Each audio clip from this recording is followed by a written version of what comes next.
सभी को नमस्कार। दोस्तों, आज हमारे साथ प्रहलाद जी हैं, जिनका इस बार यूपीएससी में 104 रैंक आया है और हिंदी माध्यम में आप जानते हो इस बार का रिजल्ट कितना शानदार रहा है। तो आज इस वीडियो में हम पूरी डिटेल से जानेंगे और आज मैं प्रहलाद जी के पास ही आया हूँ। इनका प्यार था कि इन्होंने काफ़ी इस चीज़ के लिए जोर दिया कि सर आप हमारे पास आइए और हम डिस्कस करेंगे, न्यू एस्पिरेंट को गाइड करेंगे। तो विशेषकर जो 2023 की तैयारी करने वाला है उनके लिए ये वीडियो बहुत शानदार होने वाला है। तो सबसे पहले प्रहलाद जी, आपका स्वागत है। Thank you sir, thank you very much. सबसे पहले प्रहलाद जी, आपके बारे में हम जानना चाहेंगे, जैसे आपकी कहाँ स्कूलिंग हुई है। और वैसे अक्सर हम देखते हैं कि जो ग्रामीण पृष्ठभूमि का स्टूडेंट होता है वो अपने आप को अंडर कॉन्फिडेंट फील करता है कि मैं तैयारी कैसे करूं, मेरी स्कूलिंग सरकारी स्कूल में हुई है। तो आपका थोड़ा सा बैकग्राउंड बताइए। हाँ, मैं सर राजस्थान के जयपुर ज़िले के जो तहसील जमारामगढ़ है, वहाँ पर एक गांव है खवारानी जी, वहाँ का सर रहने वाला हूँ। और मेरी जो स्कूलिंग हुई है वो मेनली गवर्नमेंट स्कूल से हुई है। मैंने 10th का बोर्ड और जो मेरा प्रारंभिक शिक्षा और 11th-12th जो मैंने बायोलॉजी से किया था वो सभी गवर्नमेंट स्कूल से हुई थी। और उसके बाद मैंने 3 साल मेडिकल का प्रिपरेशन भी किया था, तो उसमें फाइनली नहीं हुआ था। फिर ICAR का मैंने एग्ज़ाम दिया एग्रीकल्चर के लिए, वहाँ से मैंने ग्रेजुएशन किया था सर 4 साल के लिए 2014 में। और फिर उसके बाद पोस्ट ग्रेजुएशन किया 2 साल 2016। उसके बाद एक बार मैंने साइंटिस्ट का एग्ज़ाम भी दिया था, एग्रीकल्चर साइंटिस्ट, लेकिन फाइनली वहाँ नहीं हो पाया था। 2018 में मैंने अपना फर्स्ट अटैम्प्ट दिया था और 2019 2021, तो ये 21 में मेरा 4th अटैम्प्ट था और उसी में मेरे को इस बार सफलता मिली है सर। तो यहाँ पे आप देख सकते हो कि बिल्कुल साधारण पृष्ठभूमि से आकर, जैसे इन्होंने बताया भी था कि शुरू में 3 बार इनका प्रीलिम्स नहीं हुआ। आप में से बहुत सारे एस्पिरेंट ऐसे हैं जिनका 1-2 बार प्रीलिम्स नहीं होता या 3 बार प्रीलिम्स नहीं होता, तो आप हार मानने लगते हो, आपको लगता है कि अब यूपीएससी मेरे लिए नहीं है। लेकिन प्रहलाद जी ने दिखाया है कि जैसे इनको मौका मिला मेंस लिखने का, इंटरव्यू देने का, उसी साल ये प्रॉपर आईएएस बने और हिंदी माध्यम से बने। तो आपके लिए इतना मोटिवेशन है। प्रहलाद जी से हम पूरी डिटेल में अभी जानेंगे कि कैसे कैसे इन्होंने पढ़ाई की है। विशेषकर जैसे आपके मन में ये रहता है कि हमें बड़ी कोचिंग में जाना चाहिए या नहीं जाना चाहिए। तो प्रहलाद जी, अगला सवाल है कि कोचिंग को लेकर बच्चों में काफ़ी ज़्यादा रहता है। तो वास्तव में जैसे आज आप बन गए, उसके बाद में आप न्यू स्टूडेंट को कैसे गाइड करना चाहोगे कि आपको सेल्फ स्टडी करनी है या कोचिंग के लिए जाना है, तो किस कोचिंग में आपको जाना चाहिए? सर, यूपीएससी का एक पर्टिकुलर सिलेबस है और पर्टिकुलर सब्जेक्ट्स हैं। अगर मैं एग्जांपल के साथ लूँ कि जैसे पॉलिटी हमें पढ़ना है, तो पॉलिटी में अब हमें कुछ बुक्स है कि हमें लक्ष्मीकांत पढ़ना है, एनसीईआरटी में पढ़नी है, करंट इश्यूज़ में हमें विजन को पढ़ना रहता है।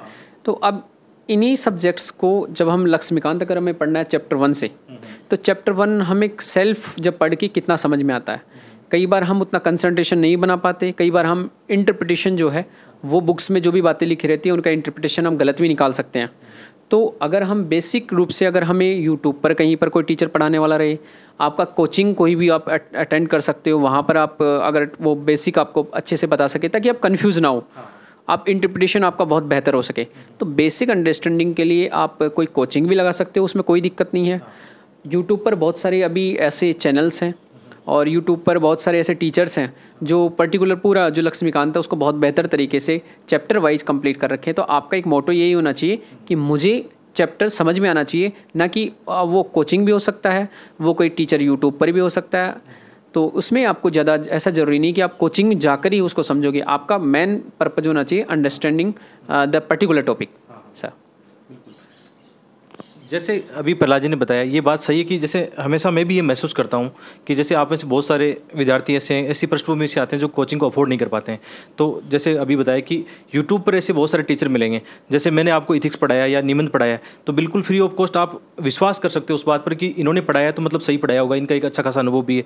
इसी तरह किसी टीचर ने पॉलिटिकल या लक्ष्मीकांत पढ़ाई है या स्पेक्ट्रम पढ़ाई है, तो ऐसे भी आप फ्री रिसोर्सेज से भी तैयारी कर सकते हो। आजकल अच्छा कंटेंट आपको टेलीग्राम पे, मार्केट में भी मिलता है, फोटोकॉपी शॉप पर मिल जाता है। तो कोचिंग को लेकर ज़्यादा फियर मत पालना कि मेरे पास पैसे नहीं है, कोचिंग करनी ज़रूरी है।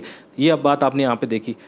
आगे बात आती है जैसे नोट्स बनाने की। मैंने अभी आपके नोट्स देखे, मैं आपको सबको साझा करूँगा, एक वीडियो बनाऊँगा नोट्स पे और बताऊँगा कि कैसे एक आईएएस ऑफिसर बनने से पहले उसकी तैयारी होती है। तो नोट्स का लेकर आपका क्या रणनीति रही है? सर, नोट्स जो थे उसमें मेरा ये रणनीति रहता था कि बुक्स को मैं कई बार मल्टीपल टाइम रिवीजन के तौर पर पढ़ता था पहले। जब मुझे बुक्स अच्छे से समझ में आ जाती थी तो कुछ ऐसे पॉइंट्स जो अब मुझे शॉर्ट नोट्स के रूप में लिखने हैं, तो एक बार बुक्स को पढ़ने के बाद अच्छे से जब मुझे अंडरस्टैंडिंग हो गई टॉपिक्स को, फिर मैं शॉर्ट नोट्स बनाता था। उसके बाद मैं बुक्स कभी नहीं पढ़ता था, फिर मैं बार बार रिवीजन को तौर पर शॉर्ट नोट्स को पढ़ता था। तो मैंने सभी जो बुक्स हैं लगभग, जैसे लक्ष्मीकांत है उसके भी मैंने शॉर्ट नोट्स बनाए। स्पेक्ट्रम का शॉर्ट नोट्स मैंने नहीं बनाया, लेकिन जो एनसीईआरटी है, चाहे वो पॉलिटी का हो, इकोनॉमिक्स का हो, हिस्ट्री एंड ज्योग्राफी, सभी के मैंने शॉर्ट नोट्स बनाए। और उससे फ़ायदा ये रहता है कि एक तो मल्टीपल आपका रिवीजन होता है, कम टाइम में रिवीजन होता है, और जो भी उसमें पॉइंट्स हैं वो हमें मेंस एग्ज़ाम जब हम देते हैं तो हमें तुरंत याद आते हैं, और क्योंकि वहाँ पर हमें रिकॉल करने का टाइम नहीं रहता, तो फ़ायदा ये रहता है कि शॉर्ट नोट्स बनाने से हमारे लिए मेंस लिखना आसान हो जाता है। तो मैं यही कहूँगा जितने भी एस्पिरेंट्स हैं कि आप शॉर्ट नोट्स बनाने की आदत डालें, उससे आपको बहुत फ़ायदा मिलेगा। बनाने में थोड़ा टाइम लग सकता है, लेकिन उसी के कारण आपका रिवीजन में टाइम कम लगेगा, और साथ में जो भी पॉइंट्स हैं वो आपको हमेशा के लिए याद भी रहेंगे। ये बहुत अच्छी बात बताई। जैसे अक्सर क्या करते हैं स्टूडेंट की टॉपर्स के नोट्स मिल गए तो वो हुबहू उनको रटने की कोशिश करते हैं या उनको समझने की कोशिश करते हैं। सबसे अच्छा माध्यम, जैसे सर ने अभी बताया कि आप अपने नोट्स बनाइए। जैसे एनसीईआरटी आप पढ़ रहे हो, जो भी किताब आप पढ़ रहे हो, अपने नोट्स बनाइए, बहुत ही शॉर्ट्स में बनाइए। जैसे मैं अभी प्रहलाद जी के जो नोट्स देख रहा था, एक एनसीईआरटी को इन्होंने 5 पेज में नोट्स बना रखे हैं। यानी हिस्ट्री की जैसे 6-7 एनसीईआरटी होती हैं तो 15-20 पेज के अंदर इनके पास नोट्स थे। जैसे लक्ष्मीकांत की बात करें या कोई भी टॉपिक की बात करें, इनके पास हर एक टॉपिक के नोट्स हैं।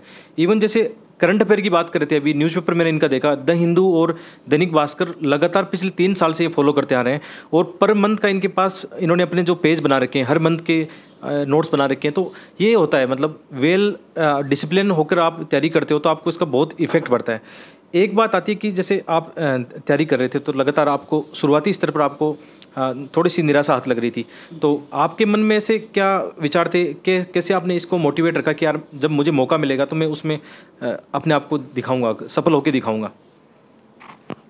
जी सर, सर वो न्यूज़पेपर का मैं थोड़ा सा सर को करेक्ट करना चाहूँगा। उसमें द हिंदू और दैनिक जागरण था, सर ने गलती से दैनिक भास्कर नाम ले लिया। ओके, अब सर ने क्वेश्चन पूछा कि कैसे मोटिवेशन आपको बरकरार रखना है। तो जैसे फर्स्ट में अटैम्प्ट दिया था वो नॉन सीरियस अटैम्प्ट था, तो उसमें ये मैं नहीं कह सकता था कि वो मैंने पूरी तरह सीरियस दिया और मैं उसमें असफल रहा। सेकंड और जो थर्ड अटैम्प्ट था वो मैंने थोड़ा सीरियसली दिया, लेकिन सीसेट को मैंने उसमें उतना सीरियस नहीं लिया था जितना यूपीएससी डिमांड करता है। तो कहीं ना कहीं जो फर्स्ट सेकंड थर्ड जो अटैम्प्ट थे उसमें कहीं ना कहीं मैंने गलतियाँ की, और उन गलतियों से ही मैंने सीखा। और जो फोर्थ अटैम्प्ट था उसमें मैंने सीसेट को बहुत सीरियसली लिया। उसमें जो भी 3 पार्ट हैं, रीजनिंग, मैथ और कॉम्प्रिहेंशन, तो उन तीनों का मैंने पूरे साल बहुत अच्छे से 3-4 घंटे उसको देता था। जैसे जीएस के पेपर पे जितना वन फोकस करते हैं उसी तरीके से मैंने उस पर भी फोकस किया, और फिर मेरा प्री उसी के आधार पे हुआ। क्योंकि जब आप चीज़ों को सीरियस नहीं लेते, आपको बहुत ज़्यादा कॉन्फिडेंस रहता है कि मैं मैथ बैकग्राउंड का हूँ, और इस बार मैथ्स जो बैकग्राउंड के बहुत सारे जो एस्पिरेंट्स हैं वो प्री में फेल हो गए, क्योंकि मैथ इस बार टफ आ गया यूपीएससी ने। तो हमें हमेशा यूपीएससी के लिए जब तैयार रहना है, साथ में जो पीछे वाली गलतियां हैं अगर आप उनको सुधारते रहोगे तो एक मोटिवेशन हमारे पास हमेशा बना रहेगा कि प्रीवियस जो अटैम्प्ट्स थे मैंने ये गलतियां की, अगर मैं अभी ये नेक्स्ट अटैम्प्ट में ये गलतियां नहीं करूंगा और ये सुधारूंगा तो फिर इस बार मेरा होने का चांस रहेगा। तो ये आपको हमेशा एक मोटिवेशन प्रोवाइड करेगा। जब बात हम मोटिवेशन की कर रहे हैं तो दोस्तों आपको कुको एफएम पर मैं एक बुक समरी दी एस्पिरेंट रिकमेंड कर रहा हूँ। इस बुक समरी में आपको ऐसे सिविल सर्वेंट की कहानी मिलेगी जिन्होंने आध्यात्म का जीवन जीते हुए अपने सिविल सेवा के लक्ष्य को पाया। और आप जानते हो कि शिक्षा और अध्यात्म मिलकर कितना मानव का कल्याण कर सकते हैं। तो आप यहाँ से न केवल नॉलेज बल्कि व्यवहारिक जीवन के भी बहुत सारे पहलुओं को सीख सकते हो।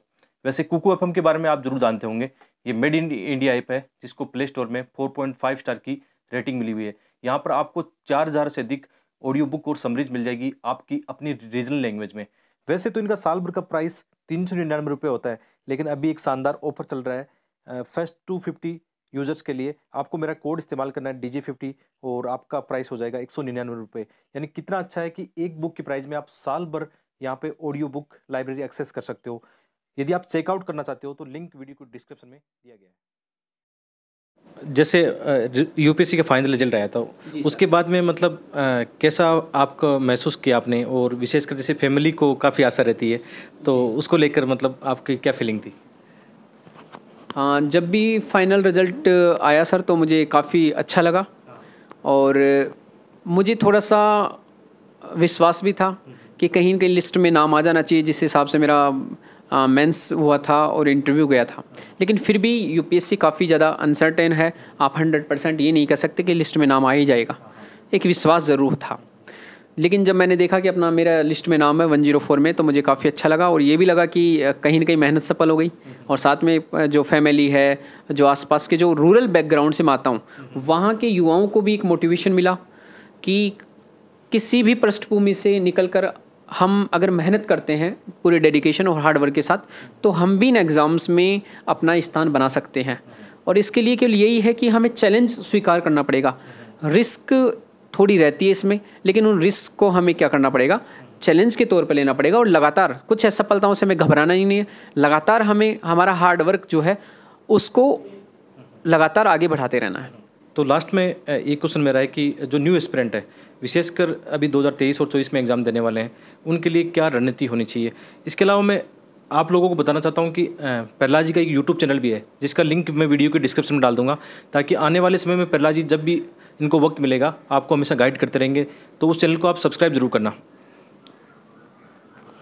सर, जो भी न्यू एस्पिरेंट्स हैं उनको मेरा ये सजेशन रहेगा कि सबसे पहले तो वो यूपीएससी के बारे में समझे कि यूपीएससी एक कैंडिडेट्स में क्या डिमांड करता है। जब आप उसको समझ लोगे कि यूपीएससी एक ऐसा कैंडिडेट उसके चाहिए जो हार्ड वर्क हो, पूरी डेडिकेशन के साथ काम करता हो, डिसिप्लिन वे में काम करता हो और उसमें कंटिन्यूटी हो। अगर ये बातें आप में है तो फिर यूपीएससी आपके लिए ज़्यादा हार्ड नहीं है। यूपीएससी एग्ज़ाम अपने लेवल पे हार्ड नहीं है, उसके लिए जो एक बंदे में प्रोसेस करने की जो कैपेसिटी है, उन चीज़ों को वो अगर इनकलकेट नहीं करता अपने अंदर, तो फिर वो हार्ड हो जाता है। अगर वो डिसिप्लिन वर्क में नहीं रहता, वो कंटिन्यूटी में नहीं है, तो फिर ये अपने आप उसके लिए हार्ड बन जाता है। अगर आपको दाहिंदू पढ़ना है डेली 2 घंटे, तो अगर किसी दिन छूट जाएगा तो कहीं ना कहीं नुकसानदायक है। तो यहाँ पर आप कंटिन्यूटी रहना बहुत ज़रूरी है। और मेरा जो पर्सनल सजेशन है सभी को, पहले आप यूपीएससी का सिलेबस देखो, प्रीवियस ईयर के पेपर्स को देखो, उसके बाद डिसाइड करो कि कौन से टॉपिक्स इंपॉर्टेंट है, किस टाइप के क्वेश्चन पूछे जाएंगे, चाहे वो प्री के क्वेश्चन हो, चाहे मेंस के क्वेश्चंस हो, उनको पहले आप एनालाइज करो। और एनालाइज करने के बाद अगर आप पॉलिटी का कोई भी चैप्टर पढ़ रहे हो, अगर आप कॉन्स्टिट्यूशन ही पढ़ रहे हो, तो कॉन्स्टिट्यूशन से किस टाइप के क्वेश्चंस प्रीवियस ईयर में आए हैं, 2013 से पेपर उठा सकते हो, क्योंकि उसी टाइम से यूपीएससी का लगभग पैटर्न चेंज हुआ है। तो एक बार जब आपको ये पता लग गया कि इस पर्टिकुलर चैप्टर से जो क्वेश्चन आए 2013 से 2021 तक, तो फिर आपका एक दिशा मिलेगी आपको कि किस दिशा में आपको अपना प्रिपरेशन को ले जाना है और किस वे में आपको प्रिपेयर करना है। सर, तो प्रहलाद जी आपने थोड़ा समय निकाला और अच्छे से मतलब बच्चों को गाइड किया है, तो इसके लिए आप बहुत बहुत आपको धन्यवाद। थैंक यू सर, आपका भी बहुत बहुत धन्यवाद सर। और सर, जिस तरीके से निस्वार्थ भाव से अपने चैनल पर आप सभी के लिए एक अच्छा कंटेंट लाते हैं और इन्हीं की चैनल से बहुत कुछ एथिक्स और ऐसे और सीसेट के बारे में जो स्ट्रेटजी बताते रहते हैं सर, तो मुझे भी काफ़ी हेल्प मिली। और मैं ये कहूँगा, आपको सजेस्ट करूँगा कि सर का चैनल पे जो भी बातें अच्छी रहे, जो हो सकता है आपके लिए कोई पर्टिकुलर सब्जेक्ट के लिए वो हेल्पफुल हो, कोई वीडियो आपको मोटिवेट करता हो, तो सर के चैनल को ज़रूर एक बार आप देखें और आपको अच्छा लगता है तो उसको फॉलो करें माय डियर फ्रेंड्स।